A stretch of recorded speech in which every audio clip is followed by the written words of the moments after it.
Hey everyone, welcome to Judging for the Win. I'm Dave, and this is my daily ruling. Today is this month's patron pick. Thank you so much to all of my wonderful supporters on Patreon. The topic that won this month was the State of the Judge program, and considering how close the voting wasn't, I can tell this is a topic that's on a lot of people's minds. When I did my AMA live stream earlier this month, I also got a lot of questions related to this topic, so I'll do my best to answer those here. And I think that before we look at the current state of things, we should cover a bit of history first. And before that, here's a brief message from a different kind of judge. There will be some incidental discussion of legal topics coming up. However, it is simplified and summarized to fit the purpose of providing historical background for this video. I am not qualified to provide any sort of legal advice, and nothing in this video should be construed as such. Alright, so anyway, back on topic. In 1994, Wizards of the Coast started something called the DCI, which, among other things, administered the judge program. The DCI was in charge of determining the requirements for each level, handling testing, and maintaining a list of certified judges. Those who were candidates for the highest levels, 4 and 5, were the de facto leadership, and they were vetted by Wizards of the Coast directly. And there was even a person at WotC whose job it was to interact with the judge program and liaise with other stakeholders, such as major tournament organizers, store owners, and other departments at Wizards. For years, the program continued this way, growing and over time eventually dropping the DCI branding, but maintaining the same essential structure and functions. Ultimately, Wizards of the Coast set the membership standards for each level, provided leadership, and encouraged the program with some level of financial support. At the start, the actual judges were treated as volunteers. For major events, Wizards would give judge foils, as well as occasionally also providing travel and lodging support, but they made it clear that these were gifts, not compensation. Around 2007, Wizards was sued in the European Union, because there are laws that say that you cannot use volunteer labor for anything that would normally be a skilled paid job. I think the US and a lot of other countries have similar types of laws, so this affected how tournaments would be handled worldwide. As a result of this, Wizards had to change how they staffed events. Rather than volunteers, judges became independent contractors, whose contracts specified what their compensation would be. Worlds and the Pro Tour were run by Wizards, but judges of GPs and lower events were chosen by the event's organizers, who were left to fend for themselves largely. Phew, crisis averted, or so Wizards thought. Then, in 2016, 2 lawsuits were filed against Wizards by judges who alleged that the relationship between Wizards and judges still had the character of an employer-employee relationship, even if they were hired as independent contractors, and that judges were therefore entitled to certain protections and benefits from labor laws. Although these lawsuits were settled out of court, the die was cast, and the potential liability entailed in continuing to associate with the judge program directly was deemed too great. So Wizards' solution to this was to split the judge program into a separate entity, the Judge Academy. And the idea was that because Wizards of the Coast would have no direct control over Judge Academy, if an employer-employee relationship were ever found to exist, it wouldn't be between judges and Wizards, it would be between judges and someone else, solving the problem from their end. Wizards could still support the judge program largely in the same way, offering support and official liaisons and even giving them judge promos for a token cost, allowing Judge Academy to benefit from the seniorage. But wait, what did they need all this money for anyway? Well, it turns out that general administration of a program of that size can be surprisingly expensive. If you need a webmaster to run your online services, that costs money. If you need an accountant to pay the webmaster out of your organization's bank account or prepare financial statements and tax documents, well, that costs money. If you need a lawyer to tell you what documents that you need to file in a certain jurisdiction to be legally allowed to practice business there and inform you on what the local laws surrounding employer-employee relationships are, well, you can see where this is going. So the old judge program didn't have these issues. The webmaster was a judge with computer skills who was running the site for free as a hobbyist project. There was no judge program bank account or lawyers because it wasn't a separate organization, just part of Wizards. Actually, that first example points to another place where Judge Academy paid costs that the old judge program didn't have to deal with due to a change in their philosophy. The old judge program accomplished a lot with, as one of my earliest mentors in the program aptly called it, volunteer gas. The people running Judge Academy firmly believed that people should be fairly compensated for the work that they did to support the program. A noble idea, to be sure, and one that sounds good in theory, but there were some downsides to that philosophy which were a little bit unexpected, one of which was drastically underestimating exactly how much fairly compensating all those people would cost. Another downside was that the judge program already had a lot of really great stuff. For example, there was a website called Judge Apps, and anytime an organizer wanted to hold an event, they could put an application solicitation out on this website and judges could apply to work it. Because all the major organizers ran their applications through Judge Apps, almost all judges who worked at these events had an account and checked it regularly. Judge Academy refused the Judge Apps developers' offer to continue using it for free because they wanted a tool that they had paid for. So Judge Academy hired a software developer to create a platform that they would own.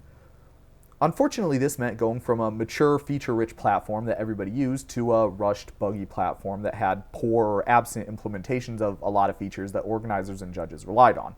Tournament organizers still had to solicit staff for their events, so rather than wait for all the kinks to get ironed out satisfactorily, all of them developed their own in-house solutions. Tragically, even after Judge Academy folded and Judge Apps came back, almost all the old organizers are still using their own systems that they developed. Because the Judge program cost a lot more to administer, Judge Academy announced that they would be collecting dues from their members. The actual amount and the benefits that you got changed a few times, but the annual dues were in the range of around $75 to a few $100 depending on your level. As predicted, the decision ranged from moderately to extremely unpopular. Many longtime judges quit over being asked to pay to volunteer. For their part, Judge Academy pointed out that a lot of professional organizations collected dues from their members. Some judges paid the dues because they believed the goals that the Judge program set out were noble and they wanted to support them. Others joined because they saw paying their money into the program was financially worth it given the opportunities that it made available. For reference, the only way to get judge foils was through Judge Academy. Now, after a few years of operations, Wizards and Judge Academy both made statements in 2023, almost exactly a year ago today, that their partnership would be ending. While neither side gave any further details, it seems that this was the final step in Wizards separating themselves legally from the Judge program, and not, for example, as a result of any misconduct or dissatisfaction on the part of either party. And with that history in place, we're ready to take a look at where things stand today. So, in the year since, Judge Academy has been gradually phased out, closing their Discord server and their website. So, what does the Judge program look like now? It's a bit complicated. One of the major lessons learned from the Judge Academy was that a worldwide organization is too ambitious, at least at first. There are a lot of reasons for this, but mainly it has to do with the fact that laws in different areas are different, and trying to structure an organization that complies with all of them simultaneously puts a lot of constraints on what you can do. If members in one area want to take some sort of action to show their dissatisfaction with something a specific company has done, but the laws in another area say that taking that sort of action meets the legal definition of a strike and therefore is only allowed if you do X, Y, and Z first, well, you could see how that could get kind of complicated. In addition, it's relatively easy to find a judge with expertise in running an organization in one country, which reduces the cost dramatically. But to get someone with the expertise needed to run a worldwide network, well, that's a lot bigger and therefore more expensive of an ask. And so there is no worldwide network of judges united under a common umbrella anymore. Rather, smaller regional organizations have risen up. In the United States and Canada, we have Judge Foundry. The International Judge Program is a confederation of organizations, mostly in Europe, that seems to fill a similar role. Other areas may have arrangements with one or both of these or their own separate organizations to meet their local needs. By and large, these regional organizations set out to meet the minimum working example of a judge program that I talked about in my video that I posted on this topic last year. But none of these organizations has been officially endorsed by Wizards as the judge program, and for reasons that I set forth earlier, I don't think it's likely any of them ever will. Likewise, ever since Judge Academy's partnership with Wizards ended, there have not been any judge promos, and I don't think that we'll see any more of those either. Are there still events? Yes. Are those events still judged by judges? Yes. The only difference is that now there aren't any judges certified by an organization drawing its authority from Wizards. But realistically, that's never actually been a requirement. The only thing you need to get staffed on an event is the ability to convince the organizer that you would do a good job. Of course, a certification can help with that, especially if you don't have any kind of pre-existing relationship with that organizer, nor any mentor who can vouch for you and connect you with them, but it's not required and it never has been. Remember the story of Judge Apps and the moral that tournament organizers will develop an in-house solution if a program-wide solution is not available or not reliable? Well, a lot of organizers are now relying more on their own experience with judges than exterior credentials when making staffing decisions. Now that I've talked about the past and the current state of the judge program, I'd like to spend some time to think about what this means for the future. Now, it's really easy to crap on Wizards over what's going on here, and believe me, many have, both judges and members of the Magic community, but I don't think that's really helpful though. I mean, I think it would be great if Wizards wanted to give me a bunch of money and some cool foils, but before I can ask for any of that, I need to really understand why I don't have it now. Now think about everything you know about Wizards of the Coast, their opinions on organized play in general, especially competitive rel, which is where judges are needed the most, the reduction in quality that we've seen from their editors, templators, and rules writers, the greater emphasis on non-gameplay aspects of Magic at events that are hosted by Wizards. The writing's on the wall, and the people who make Magic are moving in a direction where the judge program is not as important. That being the case, it's easy to see how supporting judges is not really a top priority for them. Do I think judges aren't important? Well, again, this is one of those times where I have to separate what I want from what I can infer based on observations.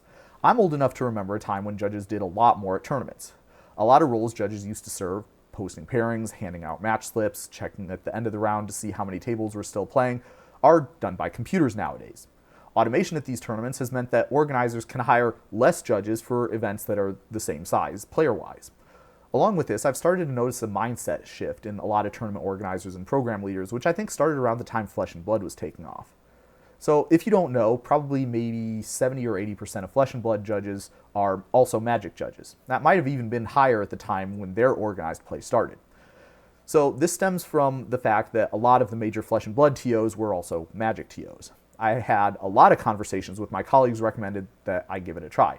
Only thing was, I've never played a single game of Flesh and Blood, and I don't have any real interest in learning. You'd think that that would be a deal breaker, but no, as it turns out, the important skill that they needed was people who had experience running a TCG tournament.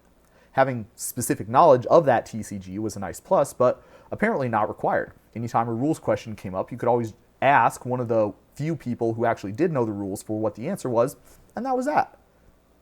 Now, to be fair, consultations happen in Magic judging all the time. If you don't know the answer to a rules question, Magic judges can and do ask their colleagues for help to be sure that they're delivering a correct ruling. But there's always this expectation that everybody would have some sort of baseline level of being able to operate independently. With the TO's experience with Flesh and Blood, that mindset shifted. Now the idea is that as long as you can eventually figure out the correct answer given the resources available to you, including looking stuff up online or asking your experienced colleagues, you're still good to judge. This idea spread from rules and policy knowledge to other aspects of tournament operations, and the result has been kind of a concentration of skill in the veterans and a lowering of expectations from the rookies. Now, I'm not saying that this shift has been all bad or that there weren't other causes. Increased access to knowledge online and decreased opportunities for in-person mentorship and community building are also definitely to blame. But the end result is a reduction in the importance of a judge program to certify individuals. Now the organizer just needs a small core of a few solid judges that they can hire for every event, and the rest of the slots can basically be filled by whoever shows up. So do I think judges are still important? Well, I think it's important that we still have judges on staff who can do the stuff. Maybe you've heard stories online or from your friends about judges making wrong rulings on questions anyone with basic format knowledge would have known, or not having sufficient communication skills to firmly yet diplomatically deliver a ruling, or negatively affected the smooth operation of an event by their lack of knowledge of customary logistical practices. I know I certainly have, and I think that this vanishing middle class of judges is a direct culprit. Tournament organizers, like Wizards, are also businesses. So far, they've taken up most of the slack left behind when Wizards pulled resources from the judges. We cannot be surprised if they do that in a way that prioritizes their own business needs ahead of the health of the judge community.